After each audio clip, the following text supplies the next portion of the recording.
서울역은 서울 시내에서 출발하는 모든 경부선 열차와 일부 호남선, 전라선 KTX의 출발역입니다. 2017년부터는 강릉선 KTX도 서울역에서 운행을 하고 있죠.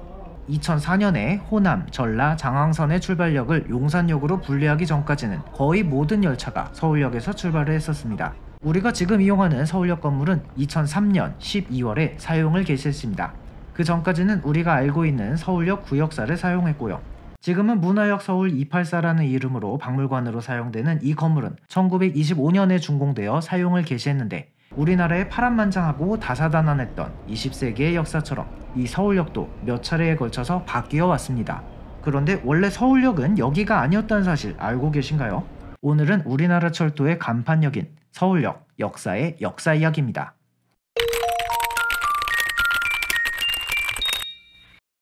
안녕하세요, 전차라떼입니다. 현존하는 우리나라 철도 중 가장 오래된 노선은 1899년에 개통한 경인선입니다. 당시 개통 구간은 인천에서 노량진까지의 구간이었고, 서울역은 우리나라 최초의 철도역 리스트에는 이름을 올리지 못했죠. 다음 해인 1900년 한강철교 건설과 함께 노량진 이북으로 경인선이 연장 개통합니다. 이때 생긴 역이 용산역, 남대문역, 그리고 서울역이었죠. 철도 역사를 조금 아시는 분이라면 여기서 뭔가 이상하다는 느낌을 받으실 겁니다. 지금 우리가 알고 있는 서울역은 원래 남대문역이었다가 이름을 바꾼 거거든요. 그럼 저 서울역의 정체는 대체 뭘까요?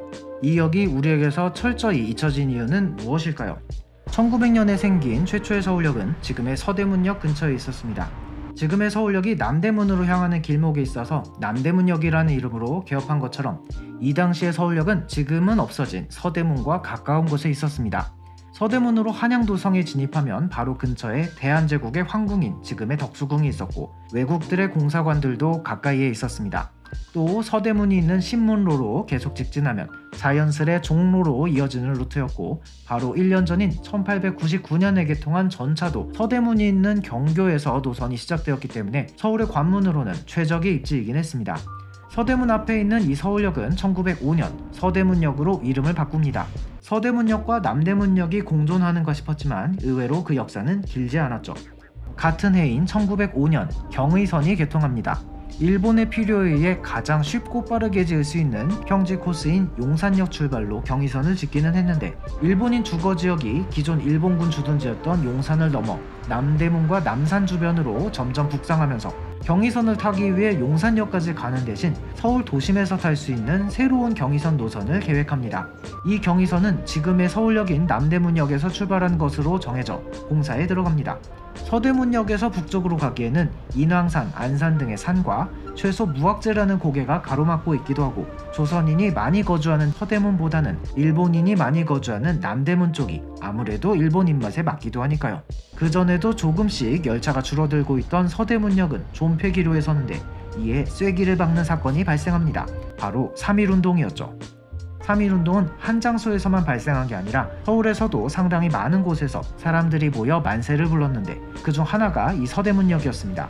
우리가 3.1운동의 대표적인 인물로 알고 있는 유관순도 천안으로 내려가기 전에 만세운동에 참여했는데, 그 장소가 이 화학당 앞인 이 서대문역이었습니다. 3.1운동에 화들짝 놀란 조선총독부는 경의선 신선 때문에 어차피 없앨 예정이었던 서대문역을 3월 31일 서둘러서 폐역시킵니다. 이 역이 완전히 잊혀진 건 폐역된 지 100년이 넘어서이기도 하지만, 폐역 이후 25년 넘게 일제강점기가 지속되면서 이 역을 기록에 남기고 기억하려는 주체가 없었기 때문일지도 모르겠습니다.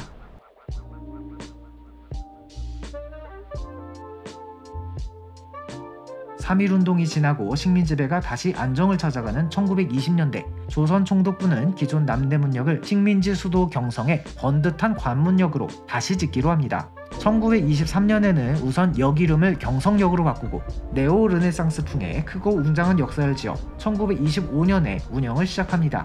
이 역이 우리가 알고 있는 그 서울역 구역사이죠. 이 서울역은 몇 년 전까지만 하더라도 네덜란드 암스테르담역을 본딴 도쿄역을 다시 본따서 지어졌다 라고 알려져 있었습니다.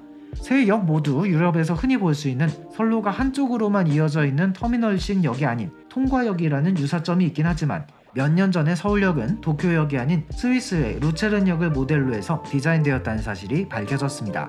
이 건물은 2003년까지 사용되었고요. 몇 년간 폐쇄돼서 방치되다가 문화재청에 이관된 후 복원을 거쳐 2011년 문화역서울 284라는 이름으로 다시 오픈되었습니다. 광복 이후인 1947년에 역 이름은 서울역으로 바뀌었지만 건물은 꽤 오랜 시간 동안 그대로 사용되었습니다.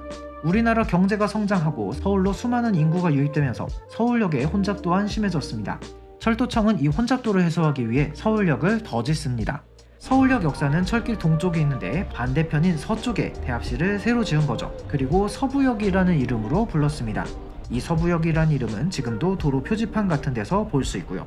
그런데 서부역이라고 하면 보통 예전에 경의선 전철이 다니던 롯데마트 서쪽 입구를 생각하실 텐데요. 이게 서부역이 맞기도 하지만 또 틀리기도 합니다.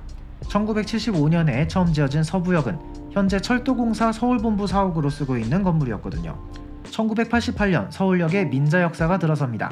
일제시대부터 사용하던 서울역 건물은 그대로 두고 내부에서 연결된 계단을 따라 올라가면 선로 위로 대합실이 있는 선상역사 형태로 그만큼 넓은 대합실 공간을 확보할 수 있었죠.